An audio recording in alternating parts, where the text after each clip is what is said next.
ചുഴലിക്കാറ്റിൽ 9 മരണം.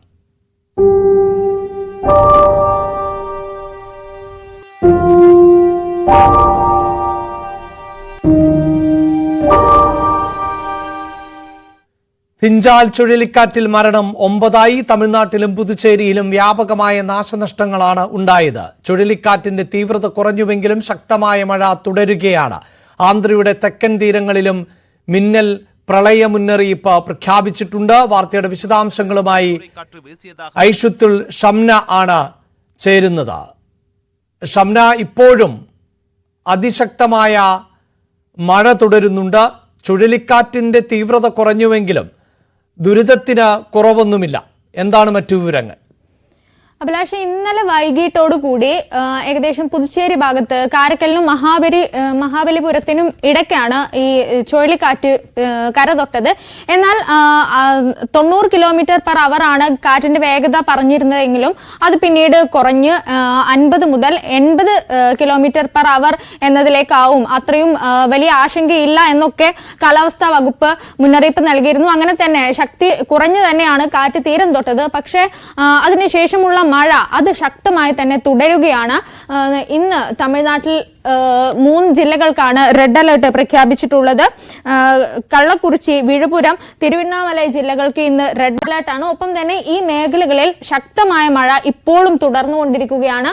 ഈ ചുഴലിക്കാറ്റ് ന്യൂനമർദ്ദമായി, അതിതീവ്ര ന്യൂനമർദ്ദമായി ഈ പുതുച്ചേരി മേഖലയ്ക്ക് സമീപം ഇവിടെയാണ് അതിതീവ്ര ന്യൂനമർദ്ദമായി രൂപപ്പെട്ടത്. അതിനുശേഷം ഇപ്പോൾ ഇത് അതിതീവ്ര ന്യൂനമർദ്ദം മാറി ന്യൂനമർദ്ദമായി രൂപപ്പെട്ടുകൊണ്ടിരിക്കുകയാണ്. അതായത് ഫെങ്കലിന്റെ ഒരു നമ്മൾ പ്രതീക്ഷിച്ച അത്ര ഒരു ആശങ്കപ്പെടേണ്ട സാഹചര്യമില്ല. അതിന്റെ ശക്തി കുറഞ്ഞിട്ടുണ്ട് എന്ന് തന്നെയാണ് മനസ്സിലാക്കേണ്ടത്. പക്ഷേ അതുമൂലമുണ്ടാകുന്ന ഫെങ്കൽ ചുഴലിക്കാറ്റ് മൂലമുണ്ടാകുന്ന അല്ലെങ്കിൽ ആ ന്യൂനമർദ്ദം മൂലമുണ്ടാകുന്ന മഴ അത് തുടരും. ഒപ്പം തന്നെ കേരളത്തിലോട്ടുകൂടി വ്യാപകമായ മഴ ഉണ്ടാകുമെന്നാണ് ഇപ്പോൾ മുന്നറിയിപ്പ് നൽകുന്നത്. നാളെ ചെന്നൈ തീരത്തുൾപ്പെടെ 7 ജില്ലകളിൽ ശക്തമായ മഴയുണ്ടാകും. ഓറഞ്ച് അലർട്ട് പ്രഖ്യാപിച്ചിട്ടുണ്ട്. ഇപ്പോൾ സംസ്ഥാനത്ത് കേരളത്തേക്ക് കൂടി ആ മഴ വ്യാപകമായ മഴ ഉണ്ടാകുമെന്നാണ് മുന്നറിയിപ്പ്. നാളെ വടക്കൻ കേരളത്തിൽ വ്യാപക മഴയാണ്, അതിതീവ്ര മഴയാണ്, റെഡ് അലർട്ടാണ് പ്രഖ്യാപിച്ചിട്ടുള്ളത്. ഈ മഴക്കെടുതിയിൽ വളരെ ബുദ്ധിമുട്ടിലാണ് ഇപ്പോൾ തമിഴ്നാട്. 9 മരണം ഇതുവരെ സ്ഥിരീകരിച്ചു. 4 പേർ ഈ മരങ്ങൾ കടപുഴകി വീണും മറ്റുമുണ്ടായ വൈദ്യുതി പ്രശ്നങ്ങളിൽ ഷോക്കേറ്റാണ് 4 പേർ മരിച്ചത്. അങ്ങനെ ഈ മഴക്കെടുതി അതിരൂക്ഷമായി തന്നെ ഇപ്പോൾ തമിഴ്നാട്ടിൽ തുടർന്നുകൊണ്ടിരിക്കുകയാണ്. അതാണ് ഇപ്പോൾ ഏറ്റവും ആശങ്കപ്പെടുത്തുന്ന അതായത് ഷംന, നിലവിൽ ഈ ചുഴലിക്കാറ്റിന് ശമനമുണ്ട് എങ്കിൽ പോലും മഴ കാര്യമായി കുറയുന്നില്ല. അപ്പോൾ വെള്ളക്കെട്ട് രൂപപ്പെടുക, അത്തരം പ്രതിസന്ധി സാഹചര്യങ്ങൾ, താഴ്ന്ന പ്രദേശങ്ങൾ വെള്ളത്തിനടിയിലാവുക, ഇതിലൊന്നും കാര്യമായ മാറ്റം ഇപ്പോഴും ഉണ്ടായിട്ടില്ല. ചുഴലിക്കാറ്റിന്റെ തീവ്രത കുറഞ്ഞു എന്നത് മാത്രമാണ് കണക്കിലെടുക്കേണ്ടത് എന്നാണോ? തീർച്ചയായും അഭിലാഷ്, അങ്ങനെ തന്നെയാണ്. കാരണം ഈ ചുഴലിക്കാറ്റ് 90 km/h എന്ന വേഗതയിൽ ചുഴലിക്കാറ്റ് എത്തുമെന്നാണ് പ്രതീക്ഷിച്ചിരുന്നത്. അങ്ങനെയാണെങ്കിൽ ദാന ചുഴലിക്കാറ്റിന് ശേഷം വരുന്ന സീസണിലെ 2ാമത്തെ ഏറ്റവും വലിയ ചുഴലിക്കാറ്റാകും.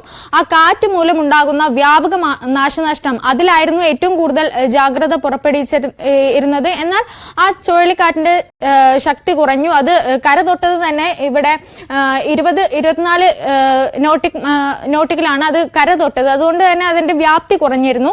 എന്നാൽ ഈ ന്യൂനമർദ്ദമായും അതിതീവ്ര ന്യൂനമർദ്ദമായും ഒക്കെ ഇപ്പോൾ അത് രൂപപ്പെട്ട സ്ഥിതിക്ക് മഴ ശക്തമായി തുടരുമെന്ന് തന്നെയാണ് കാലാവസ്ഥാ വകുപ്പ് മുന്നറിയിപ്പ് നൽകുന്നത്. പ്രത്യേകിച്ച് ചെന്നൈ മേഖലകളിലൊക്കെ താഴ്ന്ന പ്രദേശങ്ങളിൽ വെള്ളക്കെട്ട് അതിരൂക്ഷമായി തന്നെ തുടരുകയാണ്. അവിടെ പ്രദേശങ്ങളിൽ താമസിച്ചിരുന്ന 200ഓളം കുടുംബങ്ങളെ ഇപ്പോൾ മാറ്റി താമസിപ്പിച്ചിട്ടുണ്ട്. ഒപ്പം തന്നെ വില്ലുപുരം അടക്കമുള്ള സ്ഥലങ്ങളിൽ നിന്ന് കുടുംബങ്ങളെ മാറ്റി താമസിപ്പിച്ചിട്ടുണ്ട്.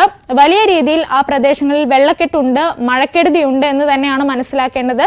ഇത് ഒപ്പം തന്നെ ആന്ധ്ര മേഖലയിൽ മിന്നൽ പ്രളയ സാധ്യത കൂടി ഇപ്പോൾ കാലാവസ്ഥാ വകുപ്പ് മുന്നറിയിപ്പ് നൽകുന്നുണ്ട്.